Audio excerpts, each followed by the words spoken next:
beautiful Sam's down for the title matches in today's JBT event. Elias O'Halloran looking to take a lead on the front three. He does so by getting the front four there, taking on top seed Gavin Fernandez, who went 999 spare to open up the title match. So expectedly good one brewing over there in scratch between two of the very best on tour right now. Jacob Enright pleased with his first frame spare over there. Cameron Peterson, his opponent, marked as well. The handicap difference is only one. Jacob's got to win by one to tie and two to win. They're both one-time winners, so someone will double their title total. Speaking of title total, here's your active leader on tour with 20 career JBT titles. Pins everywhere, and a slow rack gives that thing a chance to roll, but it does not. So his string will end at the front four. The lefty liked the Mike Albee pattern in honor of one of those great left-handers. Grabbed the lead today at plus 326, which was good news, bad news for the Enright family. We'll talk about that more as we go. Right now, the focus is on get this win and notch it up. Quick look at Devin Montoya. He finished third today, getting his camera time. I saw that. Very good. Alden Lee finished third in handicap and second in U17. He's just 13 years old. Great performance from him. No problem with the two pin spare to open it up for Enright. Speaking of lefties in honor of Mike Albee, Gavin really poured it on in the semifinals, plus 108 after 5, which is certainly good. Then shot 750, 761 for his two semifinal games to roar past Elias, who was the top seed, into the lead. Elias had the only perfecto of the day, shooting a 300 in game 5. Quite the resume, but Gavin is one of the... He's not a rising star, he's a star at still a very young age. Stays 10 pins behind with that perfect strike in the fifth. Peterson will do the old backup ball. Oh, but it's backing up too much into the gutter here in the second frame open. He's won 2 matches to get this far. Big win over Noah Ramos in game 1 and a close win over Lee that we just mentioned in game 2 to get to this point.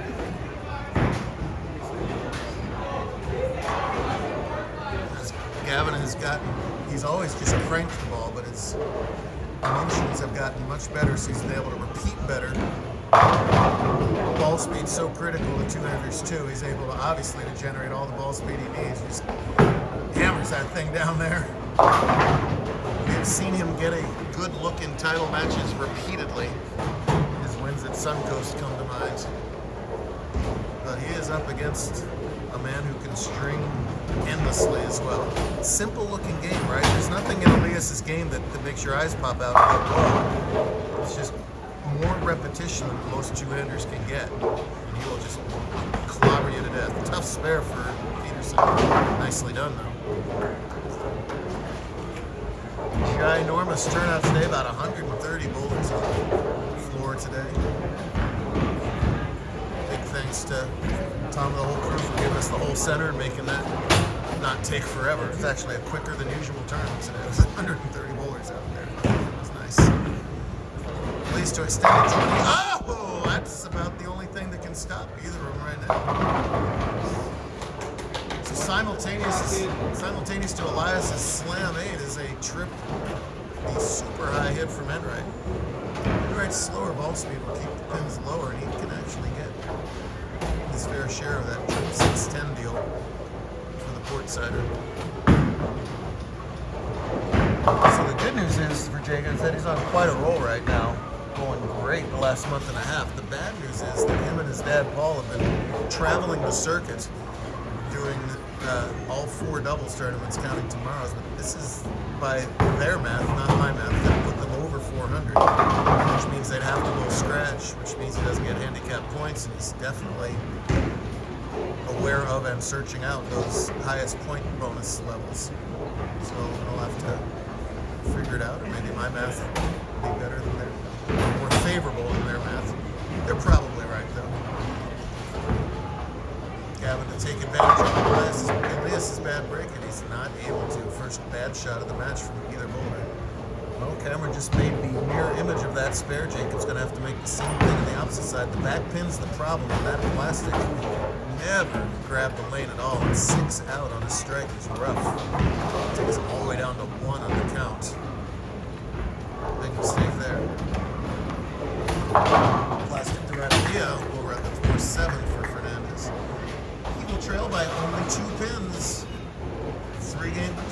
lame horse race over in scratch.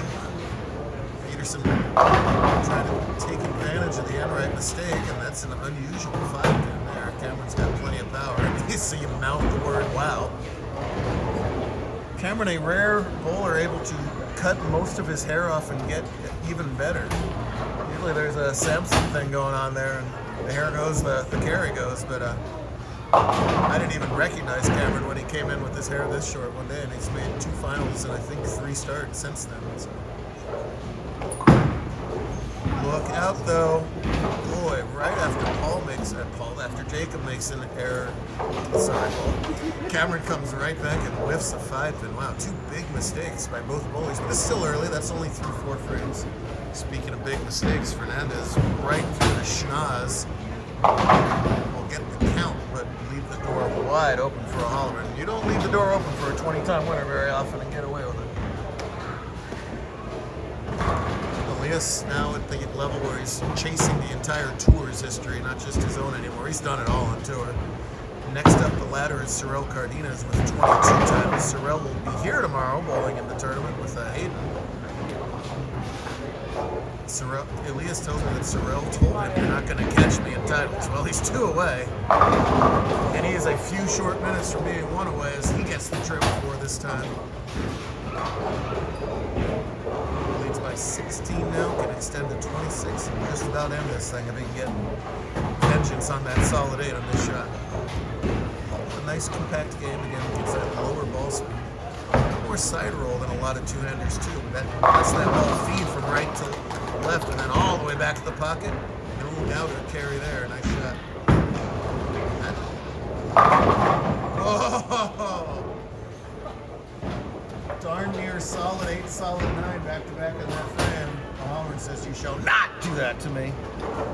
Gets the late hit on the 9 and puts Fernandez behind the 8 ball. 233 is his max. Elias 9 spare strikes for 238. So these are mandatory strikes the rest of the way. And that miss, after such a nice start and such a great semifinal, will spell the end of the day for Gavin.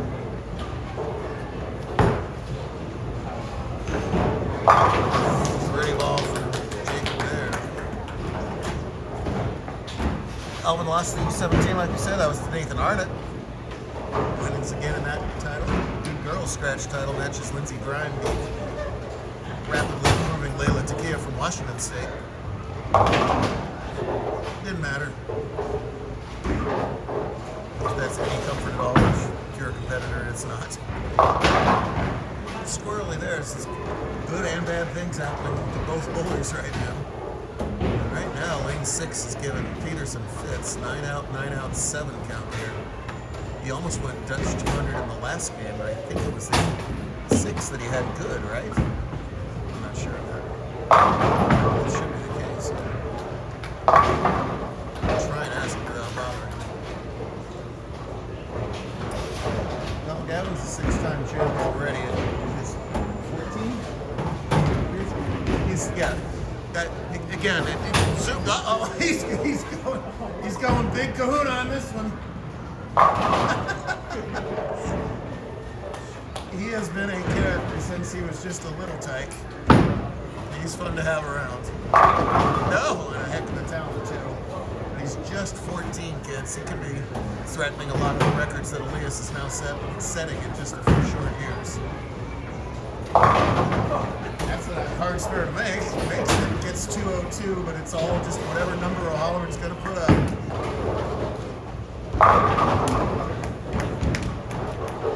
Could easily be the front 10 again for Elias here, only the solid 9 and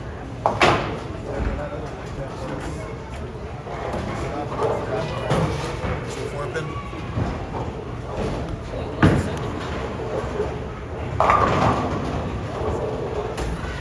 That'll be 250 something, 247 will be that final. He's going to make that back-to-back 247s. Not win most matches on most patterns. You go lay out all of you at home and see how you guys score. These kids are good, folks.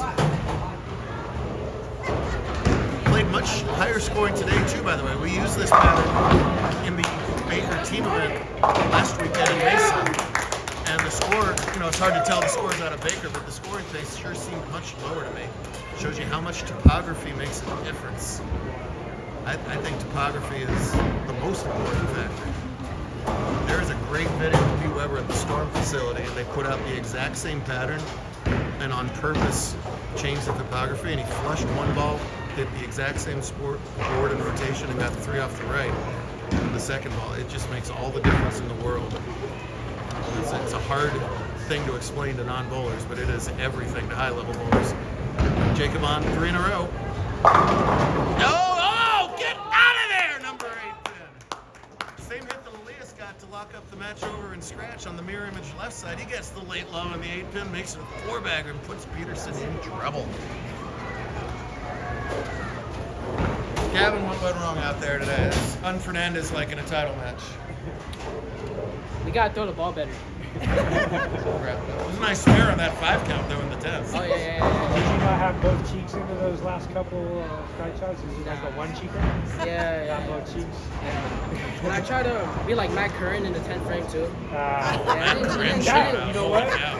I feel, now that you mention it. Matt Curran, Matt Curran catching strays out here. Oh my goodness. Meanwhile, a great break for Peterson. That 6 pin fell extremely late on that. The last thing he needs is any opens right now. Jacob on the 4 covers up in 6-10.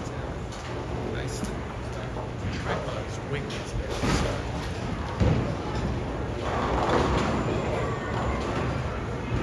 56 lanes here.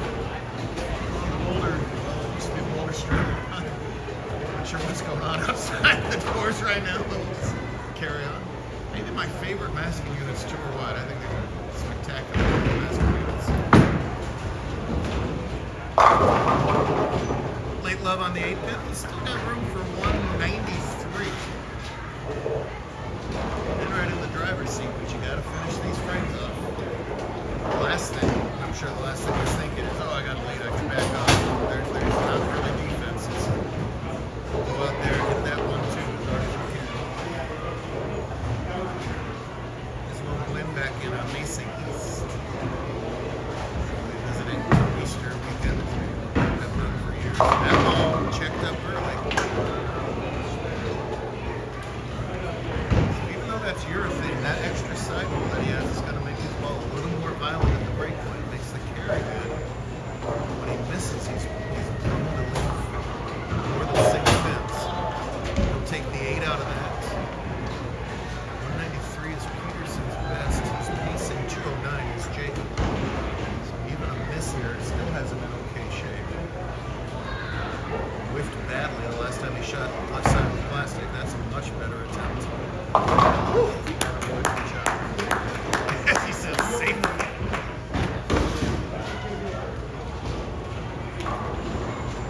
Jacob getting the pin, so he needs 195 to shut out. 9 out here is 197, so 9 pins here.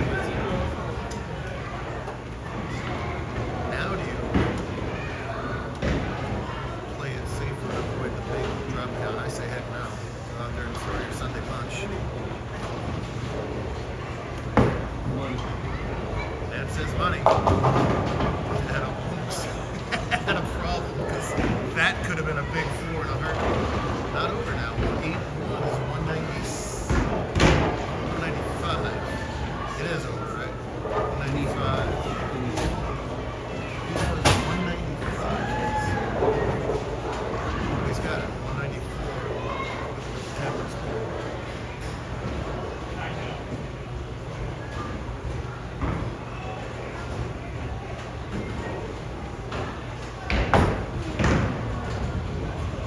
Either way, it's a spare and it's a tie.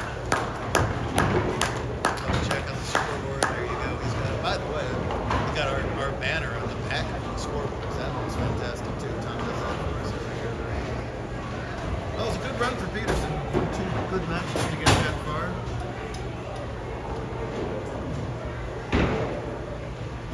Red hot and right. This is well worth the yellow scorecard tomorrow for this one.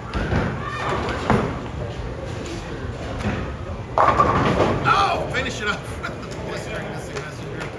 Throw 6 stretch. That's enough. They can make 2 times.